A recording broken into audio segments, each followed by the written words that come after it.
आज दिन 28 पिपौदा जिला पंचायत सीट में सामाजिक संवाद का कार्यक्रम सूरत जिला पंचायत के कारोबारी अध्यक्ष श्री जितेंद्र भाई पटेल जीतू बामनी की अध्यक्षता में आयोजित हुआ था, जिसमें सूरत जिला बख्शी पंच मोर्चा के प्रमुख अरविंद पटेल, महामंत्री प्रवीण भाई पटेल, पिपौदा जिला पंचायत संयोजक जगदीश भाई पटेल, मांगरोल तहसील के प्रमुख नरेश भाई पटेल और महामंत्री भिखा भाई, प्रजापति किसान मोर्चा के प्रदेश कारोबारी सदस्य श्री अजीत सिंह राहुल जी,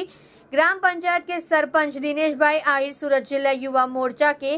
कारोबारी सदस्य श्री समीर भाई मुतवल्ली, ग्राम पंचायत के सदस्यों और सामाजिक आगेवानों हाजिर रहे थे। संवाद कार्यक्रम उपस्थित सूरत जिला बक्सी मोर्चा प्रमुख भाई श्री अरविंद भाई, बक्सी मोर्चा महामंत्री प्रवीण भाई,